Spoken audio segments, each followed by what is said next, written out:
дар рӯзи сеюми рақобатҳои қаҳрамонии ҷаҳон оид ба ҷудо миёни калонсолон ки дар шаҳри Тошканди ҷумҳурии Узбекистон ҷараён дорад, сабқатҳо дар вазни 73 килограмм миёни мардон доир шуданд. дар ин вазн нахуст шуда варзишгари тоҷик Муҳаммадраҳим Сарахонов ба татами баромад. Муҳаммадраҳим аз ҳарифи якуми худ варзишгари кишвари Швейтсария Нил Стумп бо гирифтани 3 шидо шикаст хӯрд ва аз идомаи рақобатҳо бенасиб монд.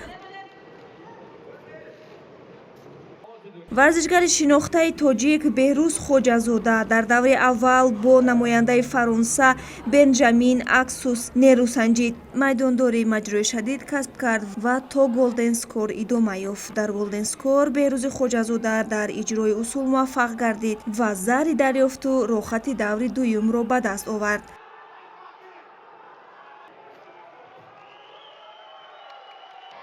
дар даври дуюм Беҳрӯз Хоҷазода бо ҳарифи ошно ва бо таҷрибаи худ Виктор Стерпуи молдовиягӣ даст ба гиребон шуд. Виктор Стерпу Беҳрӯз Хоҷазодаро аз по афтонд ва дар бахши кор дар замин дар ҳолати осайкоме нигоҳ дошту имтиёзи иппон ба даст овард. барои Беҳрӯзи Хоҷазода чемпионати ҷаҳон дар соли 2022 ба анҷом расид.